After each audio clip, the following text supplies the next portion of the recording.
Hello, everyone, and welcome back to Turf Morehouse TV. And if I look very slow on this camera, it's because I've put a virtual background on, thinking it's going to be amazing. And Ash's words were, "I look like I'm having a stroke," so it's all good. I suppose it could be worse because I feel like I'm having a stroke. My throat's on its way out, got bellyache, and yet today, a Monday, is the only day I can actually do this match preview. Because I'm working every other day this week, so it just is what it is. Hope everybody is well, by the way. Hope you've all had a good week. A grand out result at the weekend, wasn't it? Very, very tough result to take, and we'll dissect that game before we talk about Oxford. But yeah, hope you've all had a good weekend, whole positive start to your week, and yeah, I suppose let's get into it. Asher is back. He's back. I say farting fit, but the 2-day hangover is kicking in. Yeah. How you doing, Mush? You all right? I was just about to disconnect when you said, "Oh, right, welcome for everyone. I'm having a stroke." I was like, "Well, you're not selling this as a be, yeah, Luckily, the yeah." camera's only up to here, mate. I'm having, I that's know, the best thing. I know, but it's that little squint that you keep giving. It's like, whoa, what's going on here then? Yeah, 2-day hangover. Celebrating Burnley's last ditch win, and then they're out at the 40th. But yeah, Ooh, good weekends, good times. that's what you want. That's what you want. Um, Again, tell people where they can support you. Show love to you as a fan, and if they want a Burnley fan to come on, they can get in touch. Where can they get hold of you? Me just on Twitter. That's I usually am on. So loving to talk about anything Burnley Football Club. So I'm usually positive about everything. Usually. Well, I But suppose it's not been too bad the last couple of weeks, has it? I mean, we no. grinded out a result at Leeds, then obviously come back against Portsmouth. I mean, your thoughts on that Leeds game? I spoke to Baxi last week ahead of the Pompey game, and he said that Leeds game was really tough.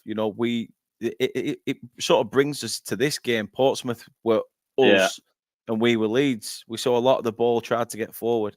But yeah, Yeah. give us your thoughts on that Leeds game because we were defensively we looked like a dash team again. Yeah. The best way to describe the Leeds game was where we got things wrong last season. We grinded out. It was like at times ultimate shithousery.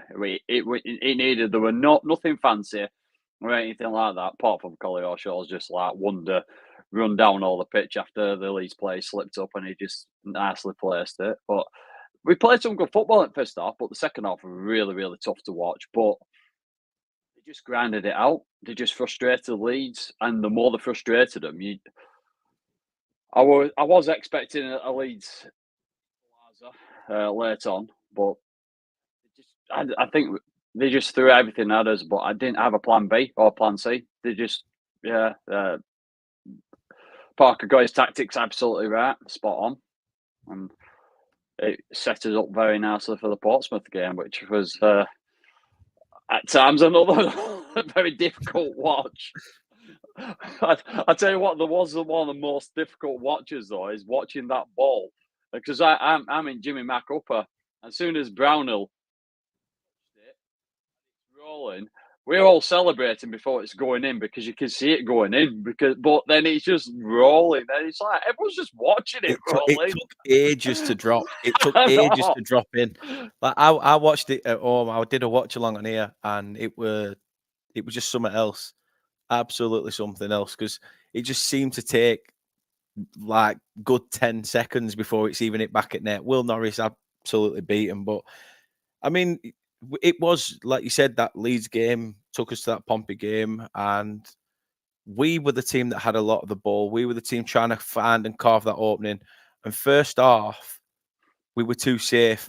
We weren't really making those risky passes or trying to break them down in that final third, which we've been quite well at doing.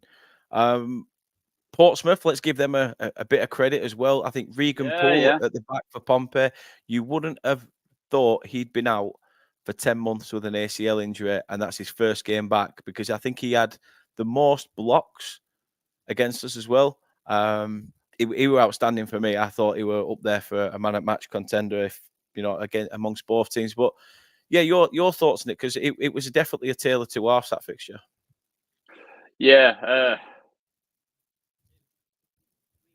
there were moments in the game, but other than that, it was an unforgettable game. It was just one of those. It was like a top of the league team against a relegation challenging team, and they just came to part of the balls, play dirty football, a bit like what we did at Leeds. I've spoken to a few Burnley fans, and they were saying, "Oh, the team's just rocking up." Well, why wouldn't you? if you have a team that's possibly fighting for every single point like we were last season, just to stay in a division, you are going to try and frustrate the top teams, and that's what they did. But even though we didn't, I wouldn't say it was a great performance from us at all, but good teams find a way to get through, as we did at last weekend. Bit of luck that Leeds were, pressing on us. Players slipped up. We capitalised on it, and that's what you got to do if you want to be a top tier team. Especially, I'm not saying we're a top tier team as in Premier League, but we definitely are in this division. 100%. 100%. Let's go through some of the comments then. I've been keeping you guys waiting in the chat, but massive heart to Ian. Hope you're well, mate. Thank you very much, Henry. Again, £10 donation. Really appreciate that. So thank you so much. And yeah, I'm not too, I could say, apart from the illness and that's, I say I'm back in work all week. I'm off tomorrow, but I want to be fighting fit. So I'm going to try and rest. I say I'm going to try and rest up. I'm playing 7-a-side tomorrow night. So I'm going to be fucked the rest of the week. But yeah, hopefully 3 points away at Oxford indeed. Gingerella's in. Afternoon to your fine self. Martin, good day to yourself, sir. It's smart. Finally, we get Turf Moor. I think I just need a better camera. I think my camera can't keep up. That's the issue. When you buy a camera that's like 18 quid on sale from Curry's, it's not great, really. I don't expect it to be. Bax is here as well. How you doing, fella? Says, hi, lads. Hope you're well. Good bit of recording as well. Baxi did the other day.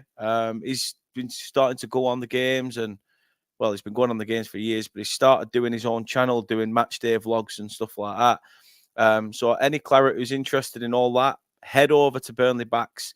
He's doing some amazing work, and like I said, he's just starting out. Show him some love and support. Martin says, roll on Saturday for Oxford. Burnley, can't wait. Another 3 points. I hear you on the camera issue. Yeah, I think it's just one of them. I need to basically stop being a tart penny pinching northerner and actually spend some money is what we need to say here. But you know what? You just have to deal with it. I'm hating the fact that I'm seeing myself basically speak to myself about a second after.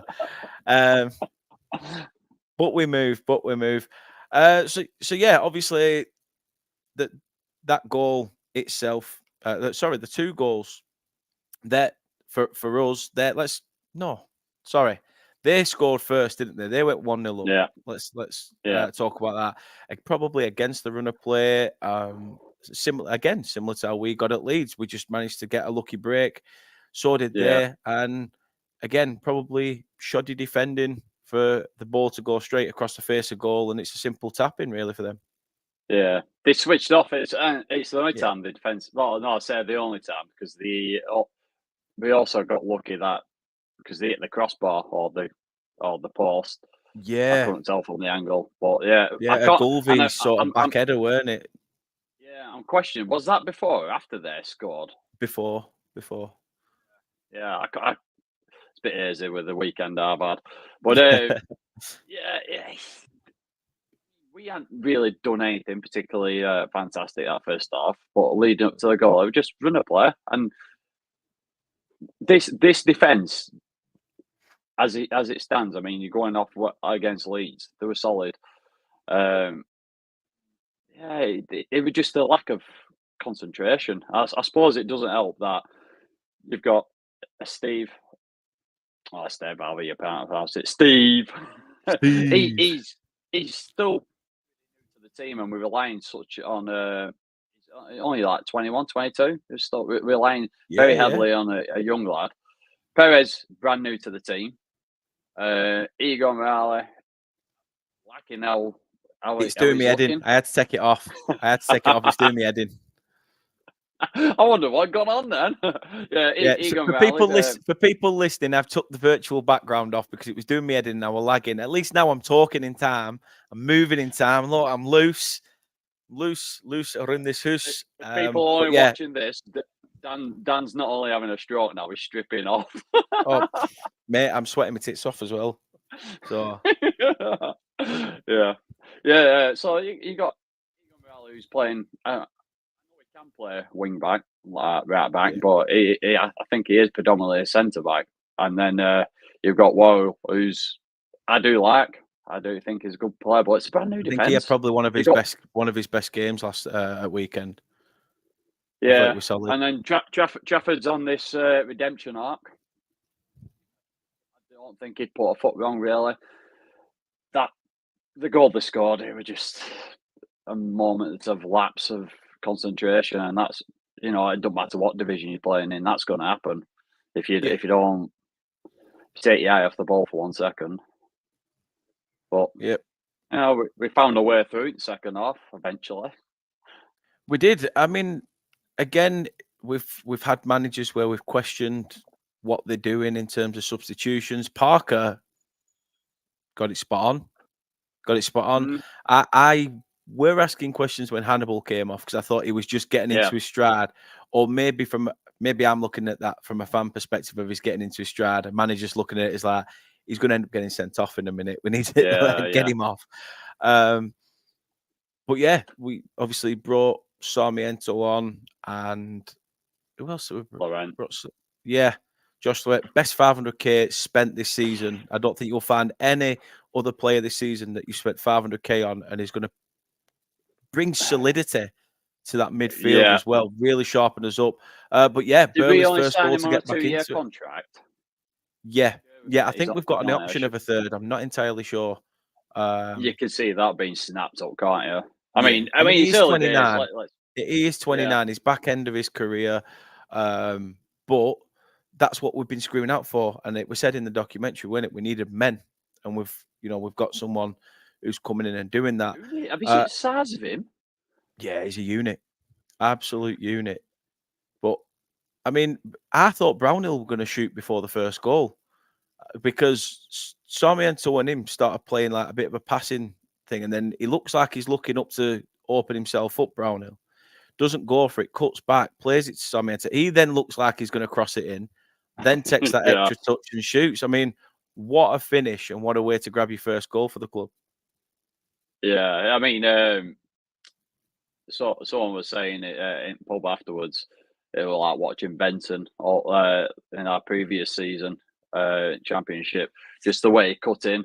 But it's like it kind of reminded me of the second goal. They just give him all that time and space, and they just allowed him to take that extra touch. And it was like, no one's on me here. Take another touch. Stone's not on me. Looked up. Have a do. And it was an absolute belter. It were absolute peach. It just Will Norris couldn't get anywhere near it. And no. And then it was squeaky bum time because we were throwing everything, the kitchen sink at them, trying to get back into it, trying to nick it. And lo and behold, Captain Fantastic turns up again and does the biz. I know, I was eating my words as well because I don't know. Don't get me wrong, I absolutely love Brownhill. I think he is a quality player, especially at this level. But I think mine. It's like Hannibal. He's here and everywhere. It's like Brownhill doesn't. He's not. He could play a bit like that, but I think his role is like he's like what Cullen does. He's just doing dirty stuff, and he was a part of both goals, and I'm not going to question him anymore. Especially like, it should have been Brownell going off, not Hannibal. Yeah, shut up, Andy. Sit down. Go and get another pant. You don't know what you're talking about. That's it though. We're fans, aren't we? We're fickle. We all say things. I mean, I've the one thing I will add, and I think there'll be other Burnley fans who'll probably say the same. I think that's probably one of the probably up there with one of the worst performances I've seen Lyle Foster perform. I thought Lyle Foster had an absolute stinker. How he stayed on for 92 minutes before getting substituted was beyond me, because I thought he was very, very poor. I think Fleming offered a lot more when coming on than Foster did. And I'm no disrespect to Foster. I know he's had his demons, and whether he might have been having a shit day or whatever. But from a fan perspective, we're going to call that performance as it is. And whether you weren't at your best mentally, you weren't at your best on the pitch either. But he'll probably know that.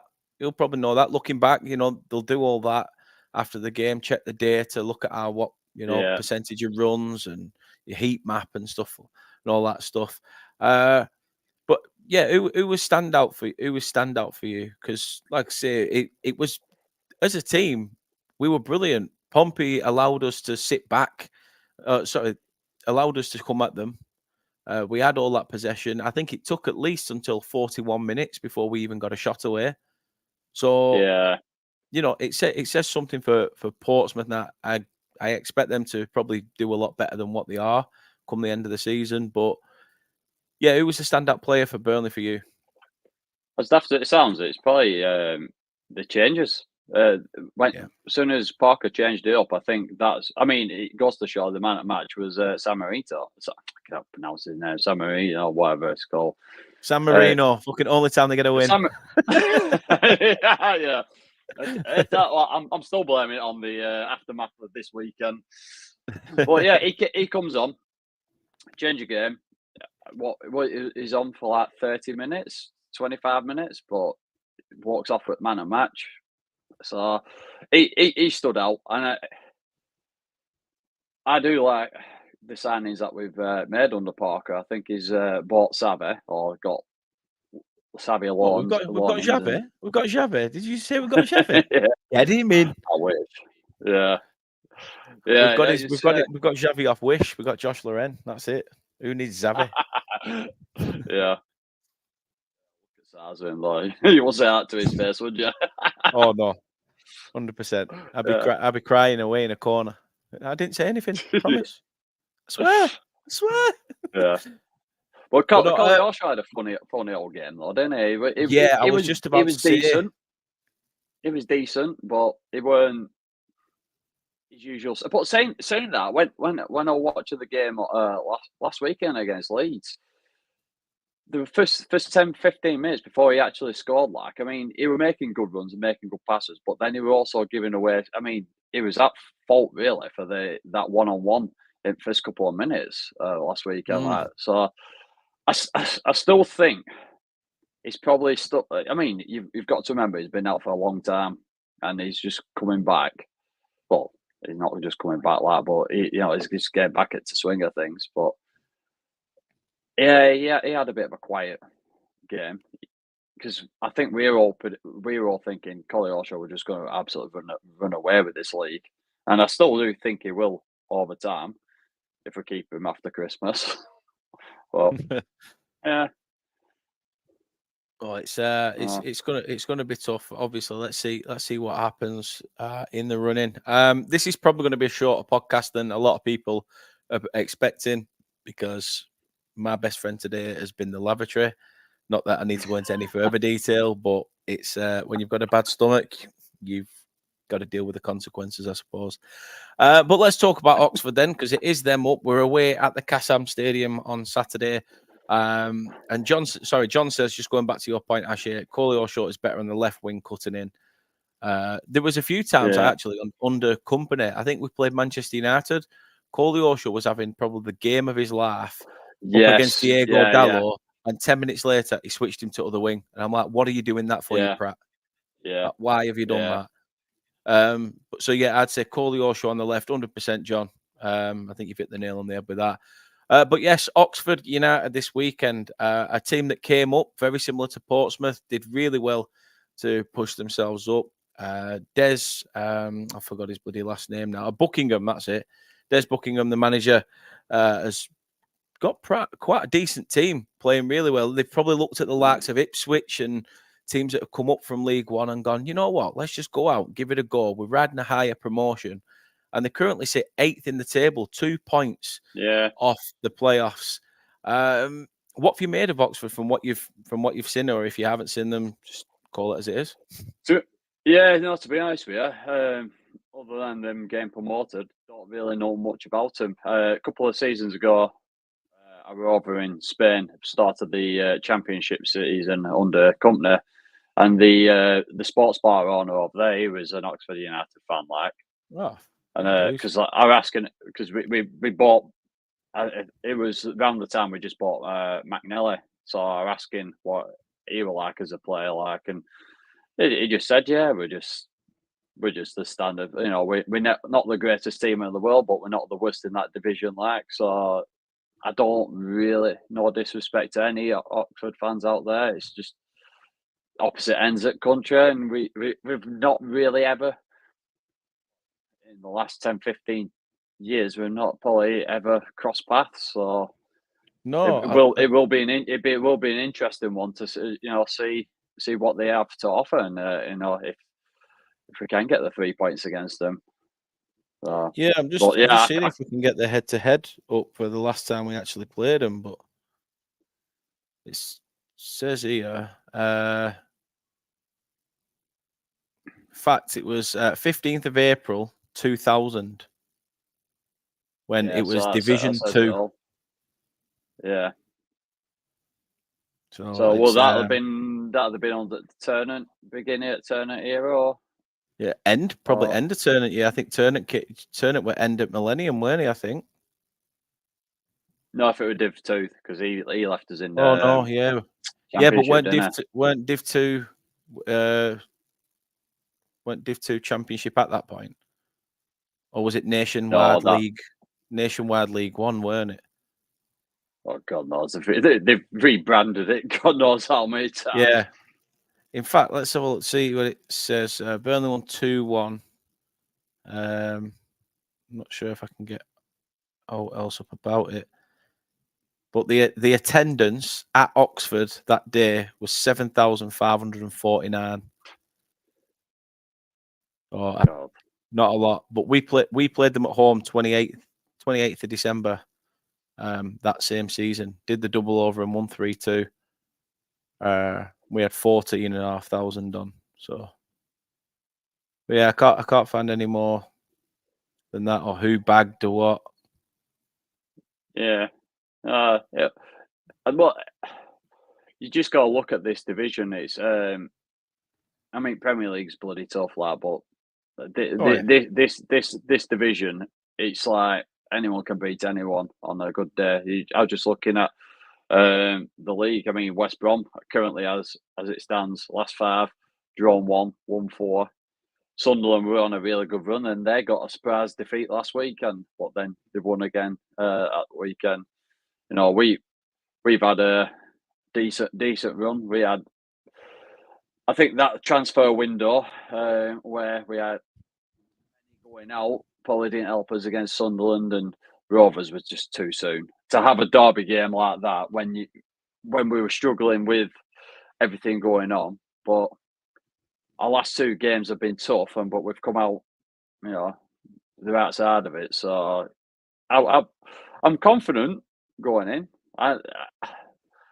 There's not many teams I go up against this season where I'd say, "Oh, I'm not confident against," and that's not being a cocky, arrogant Burnley fan. It's just that we have got a great squad, and you've got to be confident you go up against with a team like we have. Well, I'm not saying we're going to win every game. I'm not going to say we're going to walk the title to the title. We still might not even finish in top 2, but I would say we will be challenging for that. I'm 100%. Confident with that. 100%. Yeah. Lay says we've won 5, drawn 7, lost 5 against Oxford on the head-to-head. So records, you know, pretty even. Yeah, but that's from 1971 to up to 2000. So So we haven't played them a lot, though, really, there, have we? No, I mean, to be fair, we didn't play Port. We'd not played Pompey for 11 years, which is mad because I was trying to think back. The last time I remember us playing were when I think Nugent scored against them. Oh no, it weren't. It was Patterson. Martin Patterson scored. He lobbed David James at the turf in 09-10 season. Was that the season we Went up via went up with playoffs, under Coyle, Horse yeah. So yeah, it was 2000. We went up with Stan because we got the we went up to Div 1. Yeah. So only lost once at Oxford. Pardon me, that's the brew coming back up. I hope it's not coming this way, not the other, and the other way's other way's gone. Sod off. I've been to the toilet too much and bunged up. Only lost once with a 5-0 defeat. That's hopefully not that again. Yeah. So December was championship season after. Yeah, would have been. To be fair, like I said, they've started the season really, really well, which surprises me. Because, but it's nice to see teams like that do well. I remember us playing teams like Barnet and, dare say it's Stockport and who else? Your teams that are down there that have been down there for a long, long time. And now we're starting to see us actually come up against them because they've built themselves. How many clubs have we seen dwindle down? The Boltons, the Burys, and it's absolutely mental. So it's good to see clubs like Oxford and Portsmouth back on the rise again. Obviously, they lost 2-1 to Bristol City recently. So I think they went. If I'm not mistaken, I think Oxford went 1-0 up in that fixture. And obviously similar to Burnley, except the other in a way. We went 1-0 down and won. They went 1-0 up and lost. But goals from Ruben Rodriguez for Oxford and Sinclair Armstrong and our old claret, Naki Wells, bagging on the 76th minute from the spot for Bristol City. They've got a few ex-clarets, Bristol City, actually, haven't they? Really? Didn't one of Oxford's players score an absolute world against our neighbours down the road?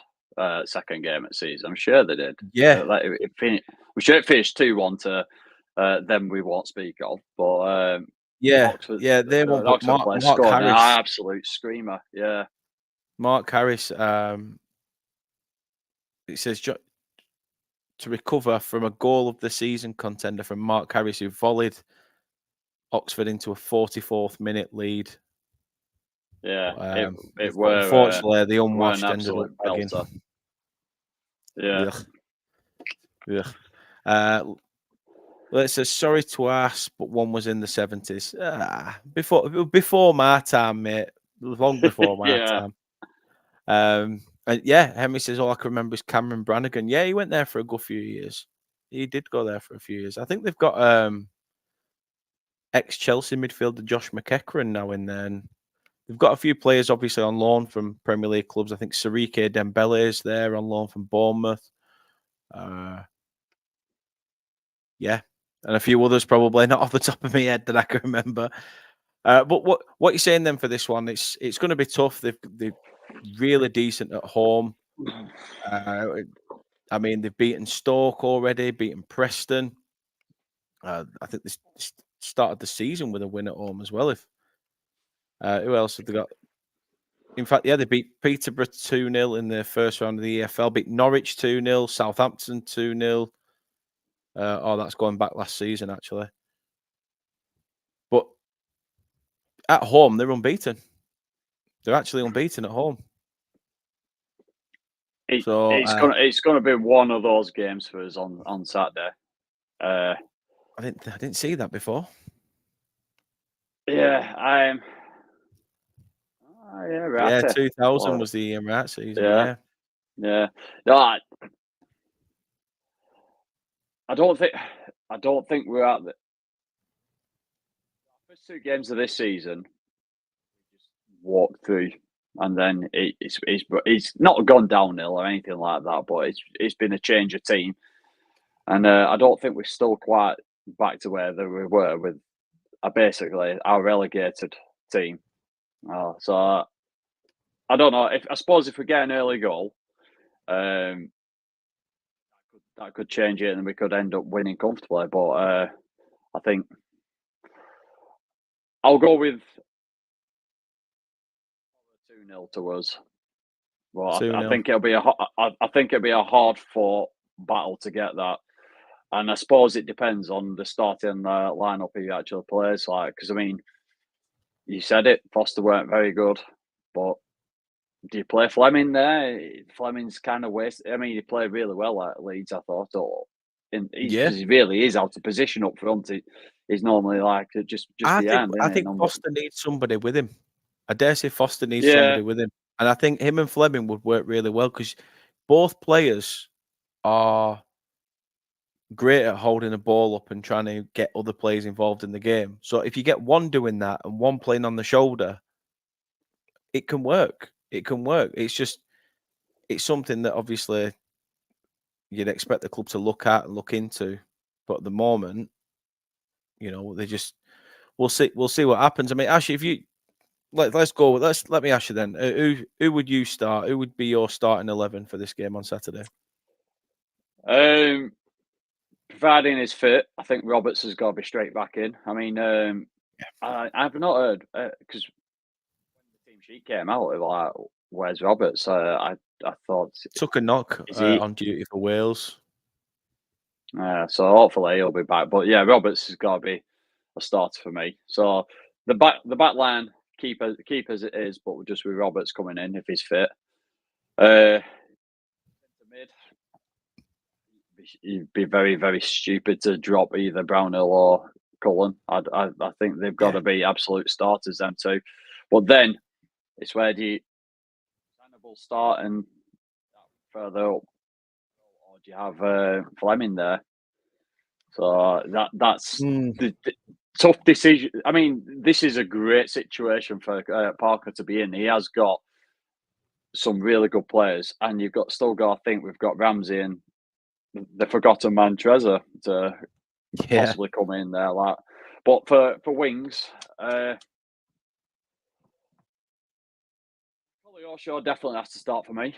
I think he's definite, but then I don't know for the second because it's great having Sam Rento from the very beginning, but he's also a great player to bring on when he can do stuff like that, impacting it very much like what Benson did. Sometimes he did that for Ipswich as well, though, because at Ipswich he didn't really start many games, Sarmiento, but came on and could change a game in their favour. Yeah. Well, he was like Gunnar Solskjaer when he was at United. He was a benchman, but he came off 20, 25, 30 minutes. He bagged goals. He made an absolute difference. And so there is certain players who are just great at being that super sub. I don't know. I probably would pretty much go with the same starting lineup. But if you're going to go with Hannibal or the Fleming there, I'd probably go Fleming up top instead of Foster, just going off Saturday's game. But yeah, it's a tough one, and it's a good headache to actually have because we're not like looking at like, oh God's sake, this is our starting 11 and who we've got on the bench. Like, you look at the bench and we've got game-changing players on there, and it's only going to get better as we start getting a few of the lads back from injury. 100%. I mean, if I had to pick one myself, I'd probably say Trafford in goal, Roberts if fit, at right back. You can't drop Worrell or Esteve. I think their partnership is starting to blossom with each game. Left back Lucas Perez, although I did see a few I've started to see a few slips in his game, but at the end of the day, hopefully, he's a new player, new signing. Let's hope that those will be ironed out at some point. Again, Brownhill and Cullen, or if not, who do you drop to put Loren in? Because Cullen's not done anything wrong, and obviously Brownhill's scoring, so it's a tough headache to have, like you said earlier. And he's your captain as well, so you can't really drop him. So I'd probably go with the same two that started last Saturday. I'd change it up a bit, I'd change it up, but I'd tweak the tactic. So Jaden Anthony, for me, I didn't think had a great game either against Portsmouth. I think he did a lot of running, but he didn't really. He always kept looking back and playing the ball backwards instead of trying to get the ball in the box. For me, so I'm not saying that sometimes he might have been asked to do that. So I'd put Fleming out wide. Yeah. With Hannibal still central and Koleosho on the left, with Foster up top, but Fleming can sort of cut inside. If Fleming's got that run, comes sort of further in. And then if we need to, we can swap wings with him and Koleosho, so that then the right back's having to do the donkey work and do some chasing against him. Yeah. So yeah, I mean, I'm no manager. This is just me and my crazy tactics. It probably wouldn't work, and I'd end up getting Dick 6-0. But this is why we're football fans. This is why we do this. But no, it's what's your score prediction? That's the main one, isn't it? That's the main one. What I know. Well, you've already said, didn't you? Actually, I think you said 2-0. Yeah, I think it'll be a hard drawn out. It's not. We're not gonna. I don't think we'll walk over them at all. No. They seem to be a team that are in decent form for the Championship. They're 8th and 9th in league. So they've had some tough games, and they've had some good results. So, but I don't think will be a scalp for them. But they certainly won't make it easy. Well, there's no team that's going to make it easy for us. I mean, I think we hit Luton at the right time, because I weren't expecting that performance against Luton. I thought that would be a really, really tough game. But they had quite a few injuries, and they're not really replaced the players that they lost. I could be wrong there, because I'm not a Luton fan, so I don't really they look haven't. at their squad. They haven't. Like I say, Barkley went pretty early from Luton. Yeah.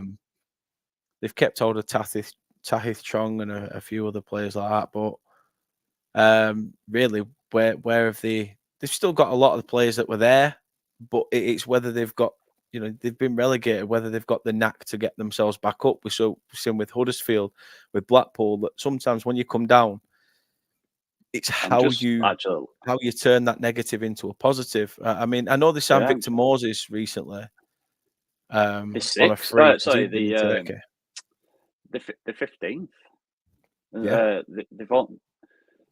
they've lost 3 games, only won 2 and drawn 1. So, because that's always my concern when you come down from the Premier League. Thankfully, every time we have come down, we've always bounced straight back up. But there is on that flip side, and our concern against the Sunderland, with all the players leaving. Yeah, I thought it was on the brink that, are we going to go down that epic slide? Oh, Henry says 2-1 Clarets, Brownhill Roberts. Ditto. I'd take that as well. I am gonna go for. I don't know. I'm gonna say again, it's gonna be one of those shithouse smash and grab 1-0 wins, but it's such a tough game, to call. That said, though, I'll be here in the flesh, and I'll be able to bring you a live watch along of the game. And we'll, like I say, we'll watch it together. We'll dissect it. We'll chinwag. I may have a rant and scream like I did when we scored a 94th minute winner. I got bollocked, by the way, for screeching when we bagged that. I think I've broke the sofa, to be fair, because I jumped with that much force. I think I've broke some at wood. So the things you do, though, passionate football fans, what am I meant to do? I'm not meant to sit there like just going, yeah, bravo. Thank you, Josh Brownhill. You saved my night. But yeah, join us, and like I say, we'll go through the game. I'm going to wrap it up because I'm starting to have a couple of rumbles and grumbles in the old tummy department, which means it won't be long before it's like, get yourself up them stairs now before you do it on the floor. But Laces, I'm going for 4-1 Clarets. That's a big scoreline. That is a big scoreline. Just like it will be a big clear up if I don't sort myself out. Henry says, I can't join you for the watch along as I have a football show from 2:30, but I will keep an eye out for the Clarets. So appreciate that, Henry. Thank you very, very much. And again, like I say, thank you for the love and support. You're absolutely amazing. So please do keep tuning in and doing what you're doing. And hopefully everything's going well for yourself. But yeah, Asher, thanks again for coming on. Like I said, I know it's short and sweet. But you're knackered, I'm knackered, and I think we deserve. Sometimes you just deserve a nice early night. So where can people check your stuff out while we're catching some Zeds? Just on Twitter. I'll be on there, usually chatting stuff Burnley. It's very rarely I post anything else on there other than Burnley related stuff. So yeah. So if you ever want a chit chat about anything Burnley, just give us a shout. You can find me on the AMA Clarets. So that's where I'm at. That's where he's at, and he always will be. So yeah, there you go. If you're listening to this on podcasts, then thank you for the support on there as well. That's the numbers slowly creasing up on there. So thank you very much. Like I say, I'm going to try and get some more structure because I prep these, and then the preparation I actually do ahead of them is like 15 minutes before I'm set to go live, and then I'm like panicking. What do I need? Am I missing this? Am I missing that? So I'm going to be a little bit more, prepared in future. But keep your comments coming in. Like I said, let us know your score predictions. Let us know what you think. We will obviously be there at the watch along if you can't make the game. Like I say, I'm not going to be at the game. I can't show it, but I can give you my version of events. Some events will be through claret tinted glasses. Sometimes I'll try and stay neutral. But it's all part of being a football supporter. Thank you very much for watching, and I guess until next time, for watching and listening, by the way. Like the video, share it, tell your friends. We're on the up. And speaking of up the clarets, up the bloody clarets. Come on, Burnley. Come on, Burnley.